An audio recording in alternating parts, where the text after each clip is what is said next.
प्यारे बच्चों नमस्कार। इंजीनियरिंग मैथमेटिक्स के इस वीडियो में मैं आपका स्वागत करता हूं और आज हम लोग system of simultaneous linear equations को सॉल्व करने के विषय में बात करेंगे स्टूडेंट्स। पिछली क्लासेस में हमने ट्रांसडेंटल और अलजेब्रिक इक्वेशंस को सॉल्व करने की वेरियस मेथड्स को देखा, समझा, उनके वर्किंग रूल को समझा, कंसेप्ट को समझा, कुछ प्रॉब्लम्स किए। आज हम लोग शुरू करेंगे स्टूडेंट्स न्यूमेरिकल मेथड्स में ही कि कैसे सिस्टम ऑफ लीनियर इक्वेशंस को हम लोग सॉल्व करते हैं स्टूडेंट्स। ठीक स्टूडेंट, मान लीजिए हमारे पास में एक सिस्टम ऑफ लीनियर इक्वेशन है, ठीक है ना, कुछ इस तरह से it is a1x plus b1y plus c1z is equals to d1, a2x plus b2y plus c2z is equals to d2, a3x plus b3y plus 3c3z is equals to d2। ठीक, और इस सिस्टम ऑफ लीनियर इक्वेशंस को students हम लोग लिख सकते हैं कुछ इस तरह से, ax is equals to b। ठीक, जहां पर a का मतलब होता है बच्चों where a is a1, a2, a3, b1, b2, b3 and okay, it is a1, b1, c1, a2, b2, c2, a3, b3, c3। x का मतलब है students x, y, z and b का मतलब है द राइट हैंड साइड यानी कि d1, d2 and d3। ठीक, तो किसी भी सिस्टम ऑफ लीनियर इक्वेशन को हम लोग इस तरह से मैट्रिक्स फॉर्म में भी लिख सकते हैं।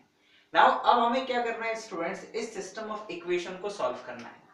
इसे सॉल्व करने के लिए स्टूडेंट्स कुल मिला के हमें इस टॉपिक में 5 मेथड्स पढ़नी है। नंबर 1 हमें पढ़ना है students Gauss elimination, Gauss elimination method, right. Number 2 हमें पढ़ना है Gauss Jordan method, Gauss Jordan method and number 3 हमें पढ़ना है क्राउड्स मेथड, क्राउड्स मेथड। ठीक, ये जो 3 मेथड्स हैं स्टूडेंट्स, ये 3 मेथड्स डायरेक्ट मेथड्स हैं, ठीक है ना। आप सोच रहे होंगे डायरेक्ट मेथड का क्या मतलब है, तो डायरेक्ट मेथड का मतलब ये है कि जब हम इन एक सिस्टम ऑफ इक्वेशन को इन 3 मेथड में से किसी भी इक्वेशन मेथड से सॉल्व करेंगे तो हमें डायरेक्ट एक्स वाई जेड की एग्जैक्ट वैल्यूज मिलेंगी, ठीक है ना, यानी डायरेक्ट हमें सोल्यूशन मिलेगा। जबकि इसके अलावा भी हमें 2 मेथड्स और पढ़ने हैं स्टूडेंट्स, जिनमें से पहला मेथड है जैकोबी मेथड, जैकोबी मेथड, इसे कभी कभी गॉस जैकोबी मेथड भी बोलते हैं, और number 5 Gauss Seidel, Gauss Seidel method, right, Gauss Seidel method. ये जो 2 मेथड्स हैं बच्चों, ये इनडायरेक्ट मेथड है। कैसी मेथड्स हैं? इनडायरेक्ट मेथड्स हैं। इन 2 मेथड्स की मदद से जब हम सिस्टम ऑफ लीनियर इक्वेशंस को सॉल्व करेंगे तो जो हमें सोल्यूशन मिलेगा ना बच्चों, वास्तव में वो सोल्यूशन हमें अप्रोक्सीमेट सोल्यूशन मिलेगा, राइट, अप्रोक्सीमेट सोल्यूशन। जबकि डायरेक्ट मेथड से जो हमें सोल्यूशन मिलता है वो एग्जैक्ट सोल्यूशन मिलेगा हमें, ठीक है ना, मतलब कि जो सिस्टम को सेटिस्फाई करेगा वही सोल्यूशन मिलेगा। जबकि ये जो 2 मेथड्स हैं ये इटरेटिव मेथड्स हैं, जिनकी मदद से जब सिस्टम ऑफ लीनियर इक्वेशन को सॉल्व किया जाएगा तो हम लोगों को अप्रोक्सीमेट सोल्यूशन मिलेगा, ना कि एग्जैक्ट सोल्यूशन। स्टूडेंट, तो ये तो इंट्रोडक्शन हुआ इस टॉपिक का कि कैसे हम लोग साइमल्टेनियस इक्वेशंस को सॉल्व करेंगे बाय न्यूमेरिकल मेथड्स। ये पांचों की पांचों बच्चों न्यूमेरिकल मेथड्स हैं, ठीक है ना, और इन न्यूमेरिकल मेथड से अब हमें इन इक्वेशंस को सॉल्व करना सीखना है, ठीक, जिसमें से आज हम लोग शुरू कर रहे हैं स्टूडेंट्स गॉस एलिमिनेशन मेथड। तो आइए जरा पहले इस गॉस एलिमिनेशन मेथड का वर्किंग रूल देखते हैं कि क्या इसका वर्किंग रूल है, और फिर इसके बाद में इसके ऊपर बेस्ड एक न्यूमेरिकल क्वेश्चन करते हैं। आइए देखें।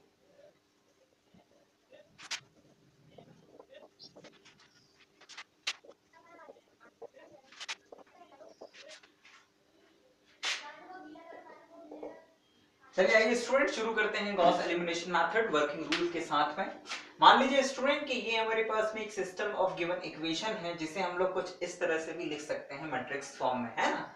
और यहाँ पर पहला रो, दूसरा रो, तीसरा रो, इनमें से कौन सी इक्वेशन को लिखना है ये हम डिसाइड करेंगे। जरूरी नहीं है कि जो पहला इक्वेशन है उसको पहली रो बना के लिखें, जो दूसरा इक्वेशन है उसे दूसरी रो बना के लिखें, जो तीसरा इक्वेशन है उसे तीसरा रो बना के लिखें। You can change the rows according to your convenient, है ना। जैसा भी आपकी सुविधाजनक हो आप उसके हिसाब से रोज को चेंज कर सकते हैं, ठीक।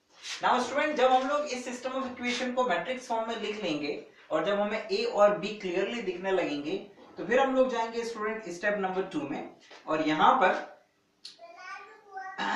Find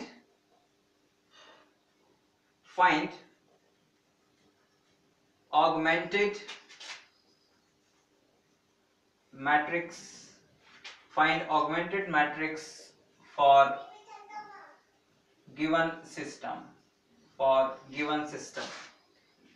that is C is equals to A B, right? C is equals to A B. Now ये जो ऑगमेंटेड मैट्रिक्स आएगा स्टूडेंट, अब इसका देखिए जरा करना क्या है। Transform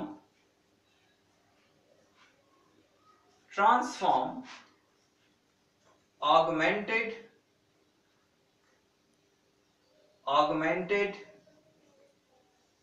matrix C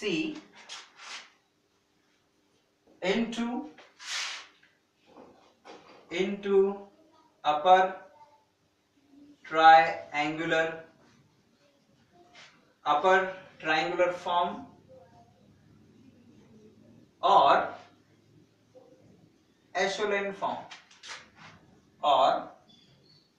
echelon form, ठीक। यानी कि ये जो ऑगमेंटेड मैट्रिक्स आएगा स्टूडेंट, या तो हम लोग इसे अपर ट्रायंगुलर फॉर्म में कन्वर्ट कर देंगे या फिर एशोलेन फॉर्म में। अपर ट्रायंगुलर फॉर्म का मतलब यह है कि इस मैट्रिक्स के जो डायगोनल एलिमेंट्स हैं उसके नीचे के एलिमेंट्स को हमें 0 बनाना है, ठीक है ना। और अगर हम ऐसा आसानी से कर पा रहे हैं तो बहुत अच्छी बात है, और अगर आप ये नहीं करना चाहते हैं तो आप इस मैट्रिक्स ए बी को यानी ऑगमेंटेड मैट्रिक्स सी को एशोलेन फॉर्म में भी कन्वर्ट कर सकते हैं। एशोलेन फॉर्म क्या होता है मैट्रिक्स का, ये हम लोगों ने जब M1 में रैंक ऑफ मैट्रिक्स पढ़ा था तो उसमें एशोलेन फॉर्म हमने समझा था, ठीक है ना। इस मेथड के वर्किंग रूल के बाद में मैं आपको एशोलेन फॉर्म भी बता दूंगा। एक काम करते हैं, पहले ही देख लीजिए कि एशोलेन फॉर्म क्या होता है, नोट, है ना। अगर हम किसी मैट्रिक्स को कुछ इस तरह से कन्वर्ट करें कि उस मैट्रिक्स में 1 यहां पर मान लीजिए B1 dash, C1 dash, D1 dash, ठीक है ना, फिर 0, फिर 1, यहां पर C2 dash, D2 dash, 0 0 1 and यहां पर D3 डैश। ये ऑगमेंटेड मैट्रिक्स। अगर हम इस मैट्रिक्स में इस पोजीशन पे यानी जो डायगोनल एलिमेंट्स हैं उनको 1 1 1 बना दें, उसके नीचे के सारे एलिमेंट्स को 0 बना दें और ऊपर कुछ भी हो, 0 हो चाहे कोई नॉन जीरो एलिमेंट हो, डजंट मैटर, तो ये जो फॉर्म होता है मैट्रिक्स का इसे कहते हैं एशोलेन फॉर्म। इस मैट्रिक्स फॉर्म में किसी भी रो का जो पहला एलिमेंट होता है वो हमेशा यूनिटी एलिमेंट होता है। तो जब हम किसी मैट्रिक्स को इस तरह से कन्वर्ट कर देते हैं तो उसे एशोलेन फॉर्म ऑफ मैट्रिक्स कहते हैं। और अपर ट्रायंगुलर फॉर्म में ये 1 हो चाहे ना हो उससे कोई फर्क नहीं पड़ता है, कुछ भी हो सकता है ये, ठीक है ना। तो हम अपनी सुविधा अनुसार इस ऑगमेंटेड मैट्रिक्स को या तो एशोलेन फॉर्म में कन्वर्ट कर देंगे या फिर अपर ट्रायंगुलर फॉर्म में, ठीक है ना। अगर इजीली एशोलेन फॉर्म में ये कन्वर्ट होता है तो ठीक है, अदरवाइज अपर ट्रायंगुलर फॉर्म में तो कन्वर्ट हो ही जाएगा, है ना। अब आइए जरा थोड़ा और आगे बढ़ते हैं। जब ये काम हो जाएगा स्टूडेंट तो स्टेप नंबर 4 में हम क्या करेंगे,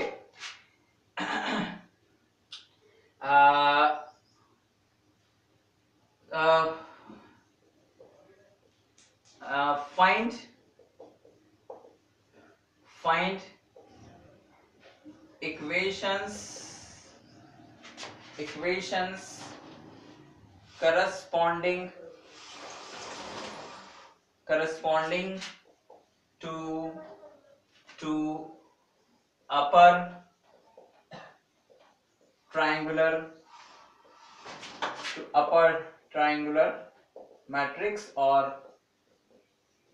एशोलेन matrix.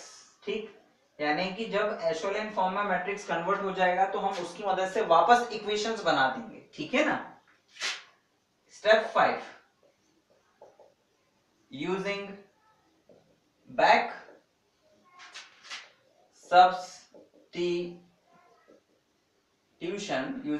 substitution, find solution of given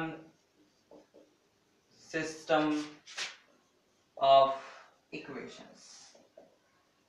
ठीक, इक्वेशंस फाइंड करेंगे और उसकी मदद से जैसे जैसे हमारे पास में वेरिएबल्स की वैल्यू आती जाएगी उसको वापस दूसरी इक्वेशन में सब्स्टिट्यूट कर करके, यानी कि जब हम लोग ऐसा कर लेंगे ना तो हमें डायरेक्ट यहाँ से z की वैल्यू मिल जाएगी स्टूडेंट। इस वैल्यू को हम लोग उठा के इस ऊपर वाली इक्वेशन में, तो यहाँ से हमें इस y की वैल्यू मिल जाएगी, फिर x y और z की वैल्यू उठा के पहली वाली इक्वेशन में रख देंगे तो हमें सारे वेरिएबल्स की वैल्यू मिल जाएगी।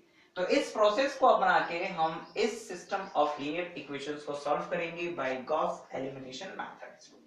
आई रिपीट, गॉस एलिमिनेशन मेथड में हम लोगों को इस बात का ध्यान रखना है कि हम आसानी से मैट्रिक्स को अपर ट्रायंगुलर फॉर्म में कन्वर्ट कर पाए, और अपर ट्रायंगुलर फॉर्म में कन्वर्ट करना बहुत बहुत आसान होता है किसी भी मैट्रिक्स को। It's very very easy. बस आप लोगों को थोड़ा सा मल्टीप्लाई और जोड़ घटाना आना चाहिए। ठीक है ना। और इस तरह का काम आप लोगों ने 10th क्लास में वो एलिमिनेशन मेथड याद है, x और y वेरिएबल में दो इक्वेशंस होती थी तो हम x को विलोपित करते थे, y फाइंड करते थे, फिर y की वैल्यू एक इक्वेशन में रख के x पे निकालते थे। वही काम अब हमें 3 वेरिएबल्स या उससे ज्यादा वेरिएबल्स के साथ में करना है। मेथड अपने दिमाग में बैठाइएगा। एक बार मेथड आपके दिमाग में बैठ गया कि करना क्या है तो क्वेश्चंस भी आप आसानी से कर पाएंगे। अब आइए जरा एक एग्जांपल लेते हैं इस मेथड का। क्वेश्चन है solve the system of equations by Gauss elimination method, by Gauss elimination method. और इक्वेशंस हैं students 2x minus y plus 3z is equals to 9, x plus y plus z is equals to 6, and x minus y plus z is equals to 2। ये system of given equation है जिसे हमें solve करना है और x y z की value निकालना है बाय गॉस एलिमिनेशन मेथड। जो भी सिस्टम ऑफ इक्वेशन दिया हुआ हो स्टूडेंट, सबसे पहला काम आपको ये करना है कि उस सिस्टम ऑफ इक्वेशन को देखना है कि क्या उसमें से कोई इक्वेशन ऐसी है जिसमें x का कोफिशिएंट 1 हो। तो यहां पर आपको एक सिस्टम, इस सिस्टम ऑफ इक्वेशन में दो इक्वेशंस दिख रही हैं जिनमें से x का कोफिशिएंट क्या है 1 है। ठीक है स्टूडेंट्स, तो हम उस इन दोनों में से किसी एक इक्वेशन को ऊपर ले जाके पहली इक्वेशन बना देंगे ताकि जब मैट्रिक्स फॉर्म में लिखें तो उसकी मदद से हम पहला रो बना सकें। ठीक है ना। तो ये हम लोगों को करते समय जब इस क्वेश्चन को कर रहे हो गॉस एलिमिनेशन से, तो इस बात का ध्यान रखना है। अगर कोई भी कोफिशिएंट 1 नहीं होगा तो भी कोई फर्क नहीं पड़ता है ना, लेकिन अगर है तो हम पहले उसको रखेंगे ऊपर। ठीक है ना। आइए जरा देखें कि आगे क्या करना है। सॉल्यूशन, तो ध्यान दीजिएगा, the given system of equation can be written as, कैसे लिख सकते हैं बच्चों? हम इसे लिख सकते हैं मैट्रिक्स, इस रो को, इस वाली सेकंड रो को पहले लिख देते हैं स्टूडेंट। तो इट्स 1 1 1, इसे सेकंड 1 minus 1 1, 2 minus 1 3। ठीक, y z is equals to 6, 2 and 9। ठीक, इस बात को ध्यान रखें स्टूडेंट कि कौन सी इक्वेशन को आपने पहले नंबर पे लिखा है। तो हम इस इक्वेशन सिस्टम ऑफ इक्वेशन को इस तरह से लिख सकते हैं, ठीक है ना। Now augmented matrix for given system। तो गिवन सिस्टम के लिए स्टूडेंट ऑगमेंटेड मैट्रिक्स क्या होगा, C is equals to A B, है ना। यानी कि 1 1 1 6 1 -1 1 2 2 -1 3 9। ठीक, ये ऑगमेंटेड मैट्रिक्स हुआ student given system of linear equations के लिए। नाउ अब हमारा काम है इस ऑगमेंटेड मैट्रिक्स को अपर ट्रायंगुलर फॉर्म में कन्वर्ट करना। तो अपर ट्रायंगुलर फॉर्म में कन्वर्ट करने के लिए स्टूडेंट्स हम लोग क्या करेंगे कि हम लोग इस 1 के नीचे इन दोनों एलिमेंट्स को 0 बनाएंगे, पहला काम, फिर इसे 0 बनाएंगे। ठीक, तो ये काम हमें करना है। आई रिपीट, 1 2 3 इन 3 एलिमेंट्स को 0 बनाना है। ये है डायगोनल, इस डायगोनल के नीचे के एलिमेंट्स को 0 बनाना है। तो अब रो और कॉलम ऑपरेशंस याद करिए स्टूडेंट्स। इसे 0 बनाना है, इसे 0 बनाना है, और ऐसा करने के लिए पहली रो का इस्तेमाल करना है। ठीक है, तो इसे और इसे 0 बनाना है इस एलिमेंट की मदद से, यानी कि पहली रो की मदद से। तो हम दो ऑपरेशंस लगाएंगे स्टूडेंट्स यहां पर। R2 माइनस R1 पहला operation students, and R3 minus 2R1, क्योंकि यहां पर 2 है तो यहां पहले 2 का मल्टीप्लाई करना पड़ेगा, उसके बाद में R3 से माइनस। तो ये दो ऑपरेशंस लगाने के बाद में स्टूडेंट्स हमें मिलेगा C इज इक्विवेलेंट टू, यानी ऑगमेंटेड मैट्रिक्स हमें मिल जाएगा स्टूडेंट्स। पहली रो में तो कोई चेंजेस नहीं, 1 1 1 6।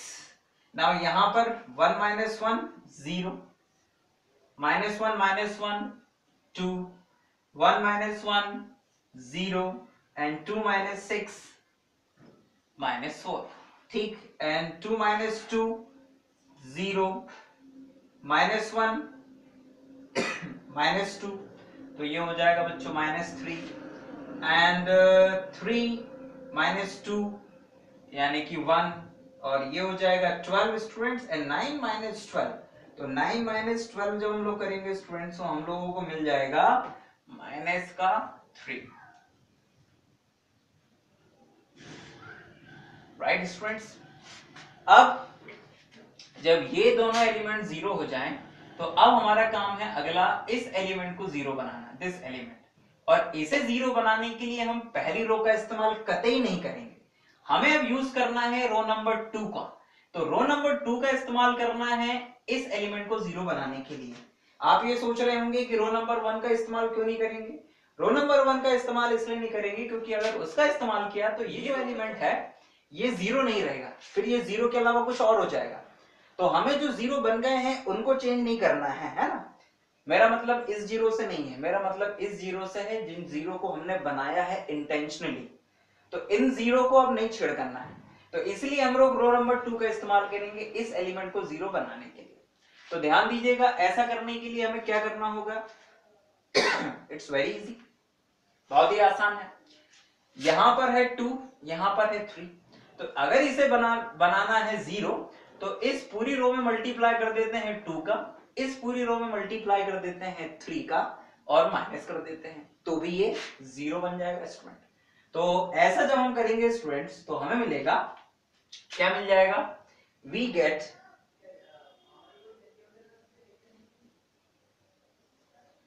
R3, तो यहां पर 2R3 and minus 3R2।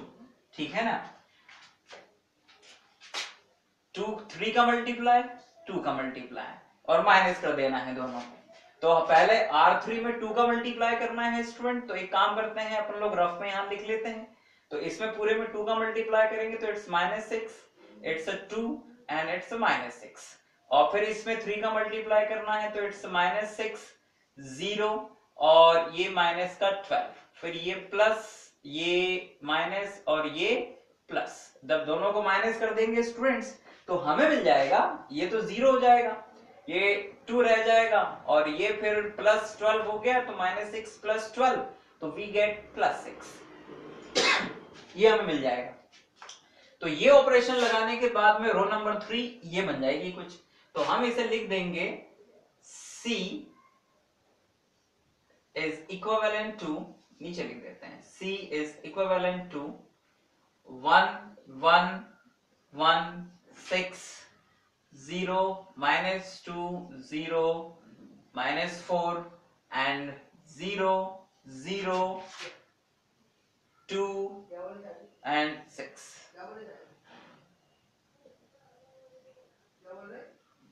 Right students, तो ये हम लोगों ने जब ये ऑपरेशन यूज किया तो हमारे पास जो थर्ड रो है वो कुछ इस तरह से आ जाएगा स्टूडेंट्स, ठीक है ना। तो ये वाला एलिमेंट तो 0 हो जाएगा स्टूडेंट, यहाँ पर 0 है, यहाँ पर हमने 2 से मल्टीप्लाई किया तो 2 - 0, ठीक है ना, तो 2 रहेगा। यहाँ पर हमने 3 से मल्टीप्लाई किया था 12, यहाँ 2 से किया था तो 6 -6 प्लस का 12, ठीक है ना, तो ये हो जाएगा +6। एंड नाउ स्टूडेंट, जब हम लोग इस तरह से मैट्रिक्स बना लें तो ध्यान दीजिएगा, it's upper triangular form of matrix. तो जब ये अपर ट्रायंगुलर फॉर्म में कन्वर्ट हो जाता है तो इस सिस्टम को हम वापस इक्वेशन में कन्वर्ट कर देते हैं कुछ इस तरह से। This implies that x + y + z = 6 -2y = -4 and 2z = 6। तो 2z = 6 का मतलब क्या है स्टूडेंट्स, z = 3। और इसी तरह क्योंकि यहाँ पे z का कोफिशिएंट 0 था तो यहाँ से y की वैल्यू डायरेक्ट आ जाएगी, y = 2। तो y = 2 आ गया, z = 3 आ गया, दोनों की वैल्यू को उठा के इस इक्वेशन में रखो तो x + 2 + 3 = 6। तो यहाँ से x = 1। तो students, system of linear equation का जो सॉल्यूशन आया है वो आया है 1 2 and 3। और क्रॉस वेरीफाई भी आप इसे कर सकते हैं आसानी से। क्रॉस वेरीफाई करने के लिए क्या करेंगे स्टूडेंट्स, हम लोग रख के देख लेते हैं यहाँ पर एक बार। तो 1 + 2 + 3 6 सही है, और 1 + 3 4 -2 2 सही है। उसी तरह से 2 -2 0 और यहाँ 3 9 सही है स्टूडेंट्स। तो ये इक्वेशन को हमने कुछ इस तरह से सॉल्व किया। आई स्टूडेंट रिपीट, यहाँ पर मैं फिर से रिपीट करना चाहूंगा कि जब आप गॉस एलिमिनेशन मेथड से किसी भी सिस्टम ऑफ लीनियर इक्वेशन को सॉल्व करें तो आप रो ऑपरेशंस ध्यानपूर्वक लगाएं, पहली चीज। दूसरा, आपको हमेशा इस बात को ध्यान रखना है कि आपको इसे इसे और इसे 0 बनाना है ना। और इन्हें 0 बनाने के लिए आप लोगों को एलिमिनेशन यूज करना है। यहाँ पर अगर 1 हुआ तो ये आसानी से 0 हो जाएंगे, लेकिन यहाँ 1 नहीं हुआ तो कोशिश करिए बन जाए तो अच्छा है, और नहीं बने तो फिर कोफिशिएंट्स को बराबर करिएगा, जैसे हम लोगों ने यहाँ पर किया था। जैसे यहाँ 1 नहीं था लेकिन हमें इसे 0 बनाना था, तो हमने क्या किया, दोनों को कोफिशिएंट को इक्वल कर दिया। तो यहाँ 3 से मल्टीप्लाई, यहाँ 2 से मल्टीप्लाई, और फिर दोनों को माइनस कर दिया तो 0 हो जाएगा। लेकिन ये करते समय ध्यान से करें सारी चीजें, है ना, क्योंकि माइनस प्लस की गलती अगर होती है तो मार्क्स 0 भी हो सकते हैं। तो बच्चों, ये रहा Gauss elimination method. I hope कि ये गॉस एलिमिनेशन मेथड आप लोगों को समझ में आया होगा, ठीक है ना। हम जल्दी नेक्स्ट वीडियो में नेक्स्ट मेथड के साथ में फिर आपके सामने होंगे। लेकिन अगर आपको गॉस एलिमिनेशन मेथड में कोई भी डाउट या क्वेरी आती है तो आप हमसे पूछ सकते हैं बाय मेल, बाय हाइक और बाय व्हाट्सएप, ठीक है ना। हम जल्द से जल्द आपकी क्वेरीज को सॉल्व करने का प्रयास करेंगे। और हाँ, आपके फीडबैक्स की भी हमें जरूरत होगी, तो प्लीज अपने फीडबैक्स भी आप हमें जरूर दीजिएगा स्टूडेंट्स। तो thank you very much for watching this video students.